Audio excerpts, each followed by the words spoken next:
بسم اللہ الرحمن الرحیم. قال اللہ تعالی فی کلامہ المجید والفرقان الحمید.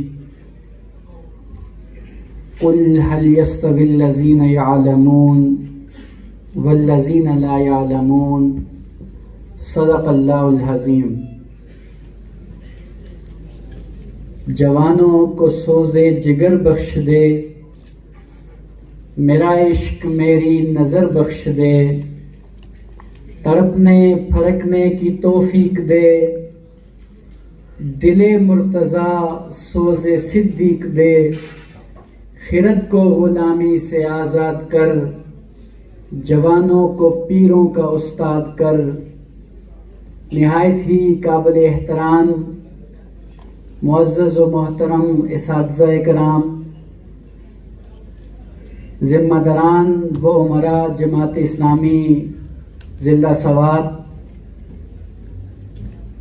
ناظم اسلامی جمعیت طلبہ سوات ڈویژن، برادرم فرت اللہ مجاہد، ان کی پوری ٹیم، اور میرے سامنے بیٹھے ہوئے میرے عزیز طالب علم دوستو،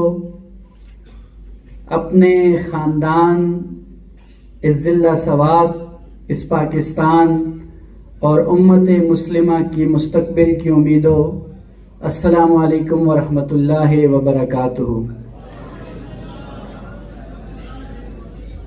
نعروں کا جواب بھی آپ خاموشی سے دیتے ہیں اور سلام کا جواب بھی آپ خاموشی سے دیتے ہیں.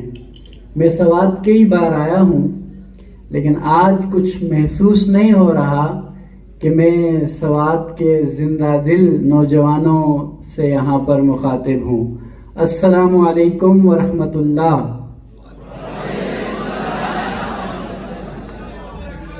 جزاک اللہ. اب محسوس ہوا ہے. ضلع سوات ویسے بھی اہل علم کا شہر ہے، اور تعلیم کے حوالے سے اس پورے ریجن کے اندر اس کی سب سے پرانی تاریخ ہے. اور مجھے خوشی ہے کہ میں اس تاریخی حیثیت اور اہمیت کے حامل ضلع کے مستقبل کے معماران سے مخاطب ہوں.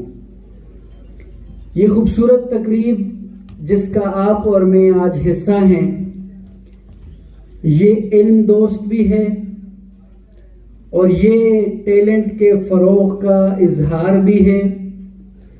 یہ آپ کی مخفی اور پوشیدہ صلاحیتوں کو جلا بخشنے کا ذریعہ بھی ہے، اور آپ کے ٹیلنٹ کو ٹریبیوٹ کرنے کا ایک بہترین سیشن بھی ہے.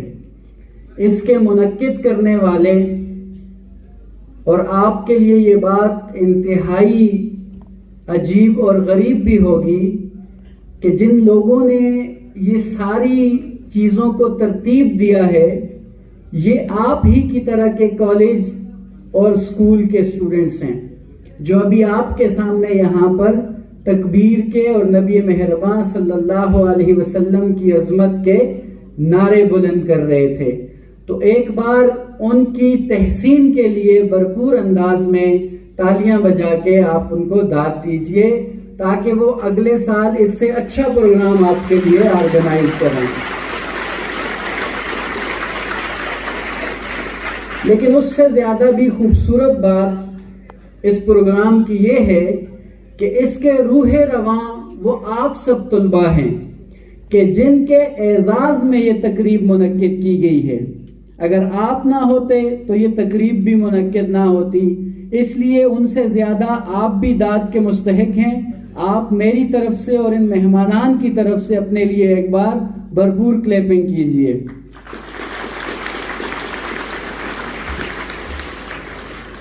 عزیز طالب علم دوستو، آپ کو سٹیج پہ ایک جملہ نظر آ رہا ہوگا، ابھی تکمیل باقی ہے.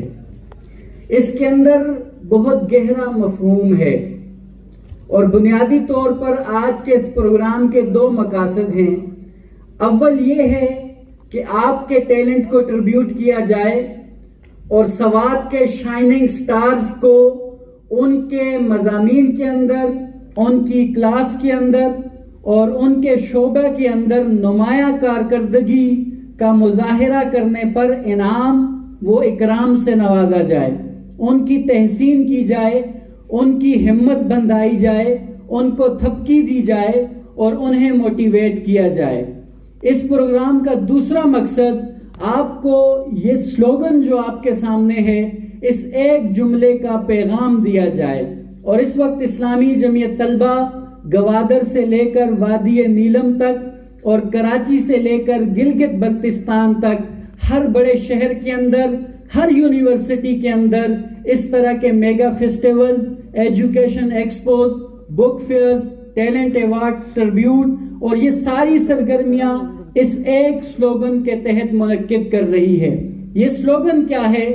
بنیادی طور پر ہم جس مملکت کا حصہ ہیں، اس کو اپنی قیام کی مدت کے 75 برس مکمل ہو چکے ہیں، اور آپ اپنے اساتذہ کرام سے سنتے ہیں، اپنے ایلڈر سے سنتے ہیں، مختلف سیمینارز کے اندر، پروگرامات کے اندر، تقاریب کے اندر یہ سنتے ہیں کہ ہمارا یہ مملکت، ہمارا یہ ملک یہ 1947 میں قائم ہوا، تو اس کی بنیادوں میں ہمارے آباء و اجداد کا لہو شامل ہے۔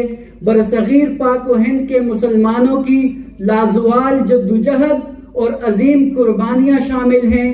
یہ اسلامی جمہوریہ پاکستان کے جو علامہ محمد اقبال رحمہ اللہ کا خواب اور قائد اعظم محمد علی جناح کی مسلمانوں کی قیادت میں جدوجہد کا ثمر ہے۔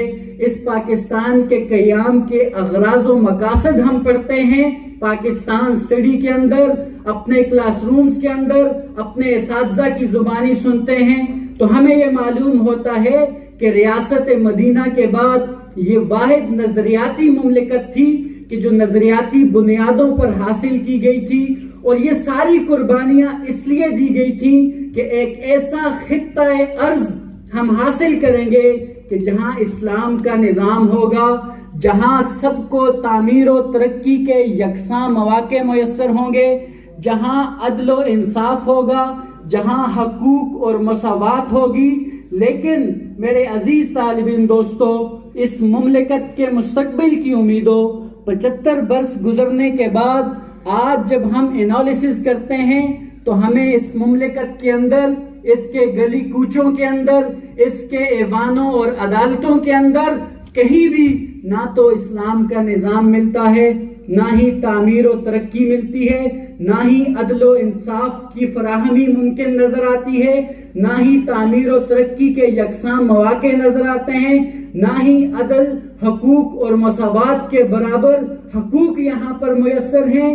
معیشت قرضوں میں جکڑی ہوئی اور IMF اور ورلڈ بینک کی غلام ہے۔ نظام تعلیم ایسا بے سود نظام ہے کہ جس کے نتیجے میں ایک طالب علم کو صرف نوکری حاصل کرنے کی اور پیسے کمانے کی مشین بنایا جا رہا ہے۔ نظام انصاف مراعات کے تناظر میں دنیا کے ٹاپ 20 میں شامل ہے، لیکن عوام کو انصاف کی فراہمی میں آخری 20 ممالک کے اندر شامل ہے۔ نظام سیاست کو دیکھیں تو وراثتی نظام ہے، جاگیرداری نظام ہے، سرمایہ داری کی سیاست ہے، اور اسی طرح اپنے سماج کے اندر سماجی اور اخلاقی قدروں کو دیکھیں تو تنزلی کا شکار ہیں۔ آج سے 10-15 سال پہلے آپ کے اس معاشرے کے اندر، اس پختون کلچر کے اندر بھی ایون ان عنوانات کی، ان پروگرامات کی اور ان سلوگن کا تصور نہیں کیا جا سکتا تھا کہ جو آپ کو آج اس معاشرے کے اندر، اپنے گلی محلوں کے اندر، اپنے بازاروں کے اندر، اپنی کالجز اور جامعات کے اندر نظر آتے ہیں۔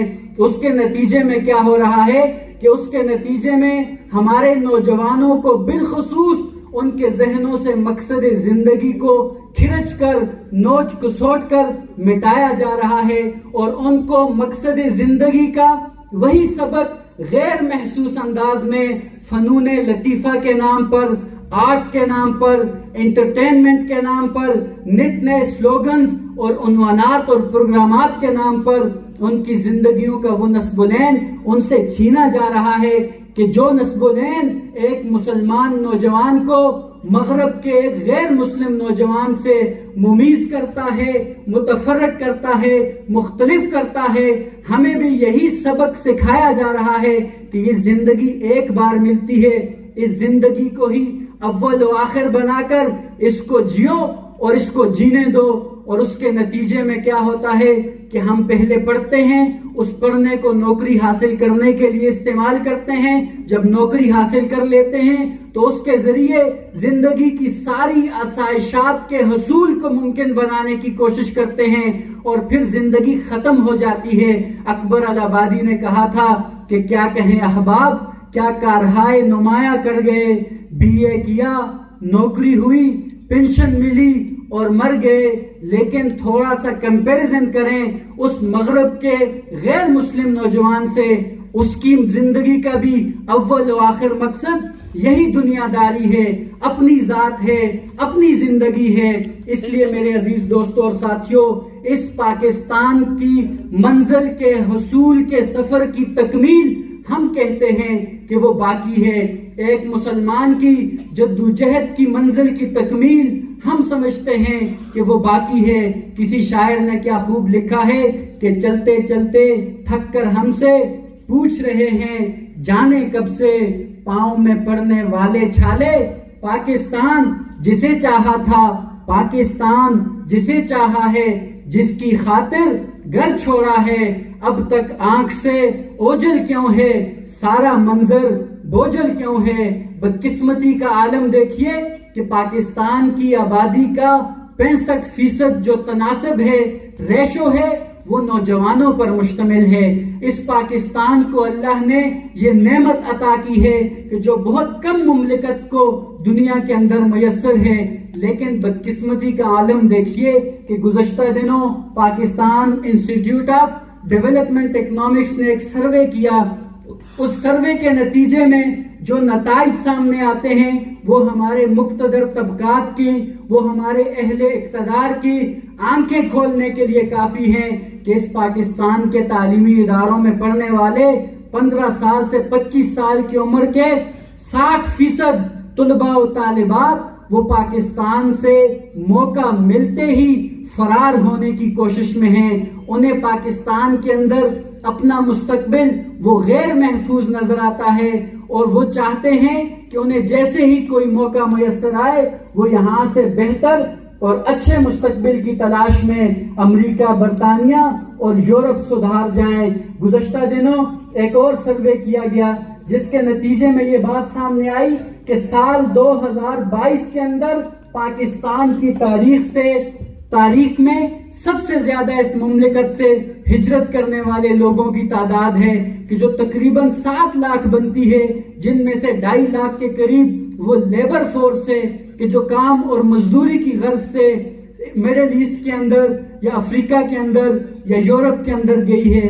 اس میں 2.5 لاکھ کے قریب وہ لوگ ہیں کہ جن کے پاس کوئی سکل ہے، مستری ہیں یا کوئی کام اور ہنر جانتے ہیں تو مزدوری کے لیے دوسرے ممالک کو گئے ہیں۔ لیکن 92,000 تعداد ان نوجوانوں کی ہے کہ جو ڈاکٹرز ہیں، جو انجینئرز ہیں، جو IT پروفیشنلز ہیں، کہ جنہوں نے یہاں سے مایوس ہو کر پاکستان کو اعلیٰ عہدوں کی تلاش میں، رزق کی تلاش میں، بہتر مستقبل کی تلاش میں پاکستان کو چھوڑا ہے۔ یہ وہ برین ڈرین ہے کہ جو ہمارا ڈایاسپورا یہاں سے دوسرے ممالک شفٹ ہو رہا ہے۔